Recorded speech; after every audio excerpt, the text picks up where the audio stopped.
and single you are, a kind of galvanizing force. And I've been looking around the room. I mean, the amount of information we have about continuity of care, how it works, the experience of it, is absolutely phenomenal. Well, I'm going to be presenting today, for the first time, a report that was written through a seminar, a Sheila Kitzinger seminar, at Green Templeton College in Oxford. And so just for a moment, I need to talk about Sheila, who was a friend to many of us. Sheila Kitzinger died last year. She was an anthropologist committed to evidence, committed really to every woman having a good experience of care. And she wrote prolifically. She also ran a birth crisis line, and so she knew the kind of trauma that women experience in their lives and in their births. She was a great advocate for social justice and always wanted to help those women who had less opportunities than others. So when Uwe Kitzinger asked me if I would like to put forward a proposal for a seminar at Green Templeton College, he had actually provided funding to set up a Sheila Kitzinger seminar series in memory of his wife. I thought about two things. One was continuity of care, and the other was choice of place of birth. We actually ended up focusing on continuity of care, and that, I think, was really relevant to Sheila. Sheila supported me when I returned here from Canada to the John Radcliffe in Oxford, where I came intent on having every woman in Oxford having a midwife that she knows for her birth, for her labour, for her pregnancy, labour and birth, and the postnatal period. It was more difficult than I had ever anticipated. In one of her very last articles in Parenting magazine, Sheila was asked, what would you most like to see? She said that she would like to have every woman be cared for by a midwife that she got to know in pregnancy, who provided her care during labour and birth and afterwards, and that she could develop a relationship of trust with that woman. So I'm going to be talking today about a report which is published today, and there are a number of people who've been involved in the Sheila Kitzinger seminar on relationship-based care. And the report has been written by Jane Sandel, Kirsty Cotson, Nikki McIntosh, Hannah Raymond-Jones, Louise Lowcock, and myself. We were writing on behalf of the Sheila Kitzinger Symposium, and we met in October of last year.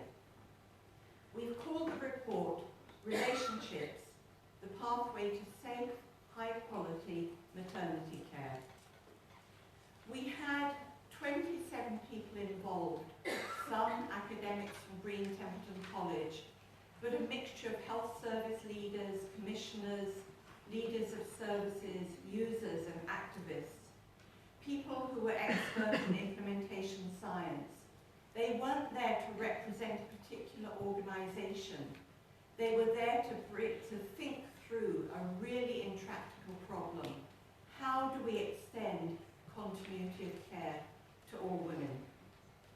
We had Professor Ruth Bowden, Professor John Bowers, Peter Brocklehurst, Sheena Byram, Helen Chain, Kirsty Cotson, Baroness Julia Cumberledge, Professor Eugene de Klerk, Heidi Eldridge, Millie Hill, Jennifer Hollowell, Uwe Kitzinger, Louise Lowcock, Professor Ingrid Lunt, who was principal at that time, Nicola McIntosh, Ms. Margaret Matthews, Carmel McCallum, some of you are here, can you put up your hands? Dr. Sarah McMullen, myself, Professor Donald Peebles, Dr. Rick Porter, Elizabeth Prohaska, Hannah Raymond-Jones, Mary Ross Davey, Jane Sandel, Rebecca Schiller, and Martin Wilkinson. And it was my job to curate this group. We had 2 wonderful, intense days in Oxford. The sun always shines in Oxford. I've lived there for 30 years, and I can tell you it's always like this. So we had 2 days and an evening of intense discussion. I want to comment on the title that we chose, Relationships, the Pathway to Safe, High-Quality Maternity Care. We had a lot of discussion about what to call a report, and it was actually Professor Donald Peebles, an obstetrician, and now leading a lot of the development work in London, who said, but actually what we've been talking about all the time is relationships. And those relationships are not an add-on, they're not a nice thing, they're absolutely crucial to safe, high-quality care. So let's look at this statement by the White Ribbon Alliance, Respectful Maternity Care, from 2011. A woman's relationship with her maternity providers is vitally important. Vitally important. It is not an add-on. Not only are these encounters the vehicle for essential life-saving health services, the relationships are the vehicle, but women's experiences with caregivers can empower and comfort or inflict lasting damage and emotional trauma. Those relationships in themselves actually account for much of the trauma, the post-traumatic stress disorder, the unhappy experiences, the personal discomfort, the anxiety that we see too often in the maternity services. And so the aim of our seminar, our research seminar, was to help promote understanding of how we might, within the NHS, implement the evidence, scale up and sustain relational continuity, and highlight gaps in the evidence.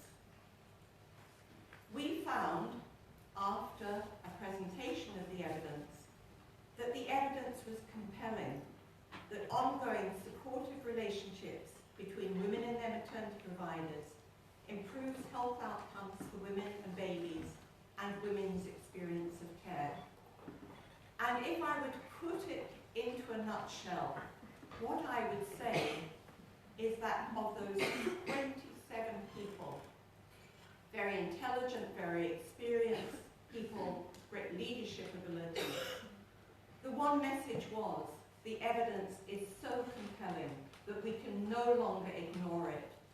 We can no longer go on as if it doesn't exist.